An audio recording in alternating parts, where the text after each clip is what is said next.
C'est donc un plaisir de reprendre aujourd'hui ces rencontres qui s'inscrivent également pleinement dans la philosophie promue par l'Institut français pour faire vivre et connaître les cultures, en s'appuyant notamment sur la médiation scientifique, culturelle et éducative. Issu de ces rencontres aujourd'hui, nous allons encore percevoir avec beaucoup de fierté notre mission en tant que chercheurs, en tant qu'enseignants, et notre place au sein du débat pour le développement de la cité.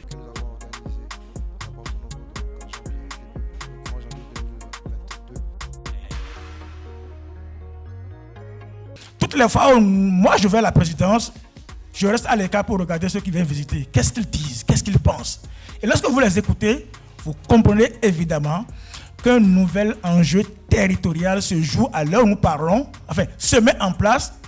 Et juste après la fermeture, le démontage de cette exposition, commencera, à mon humble avis, un nouveau temps, un temps important qui concerne nous tous. Très important d'expliquer à nos collègues professionnels de la culture en Occident ce qui est en train de se passer. En fait, ça a toujours existé, mais simplement on ne le voyait pas. Et ce que finalement révèle en fait cette exposition, c'est ce public mondial de la culture.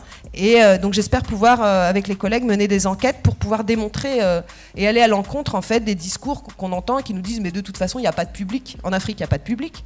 C'est qu'on redécouvre des talents et on redécouvre tout un savoir-faire et des techniques aussi artistiques, toute une démarche artistique derrière ces objets qui sont revenus. Et je pense que ça va permettre d'ici quelques années de constater que dans le monde artistique béninois, il y aura une révolution. Donc, le fait donc de voir ces objets-là, qui sont de très belles factures et qui ont une certaine monumentalité, je pense que ça permet de pouvoir permettre donc surtout aux jeunes, à la jeune génération, de construire un imaginaire sur ce qu'était donc la civilisation qui a fleuri donc dans le royaume du romain. Et je pense que c'est extrêmement important sur le plan du patrimoine de pouvoir donc donner ces images-là à ces jeunes-là pour qu'ils puissent se construire, se reconstruire.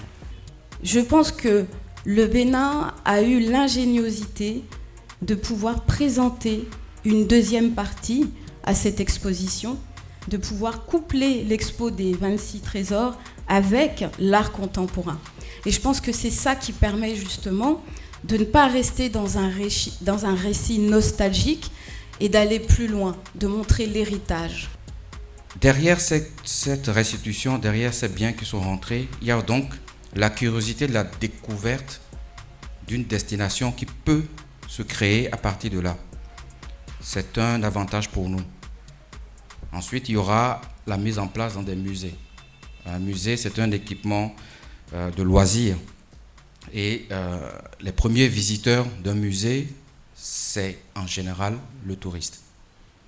Donc, si le tourisme est indispensable au musée, l'inverse est aussi vrai.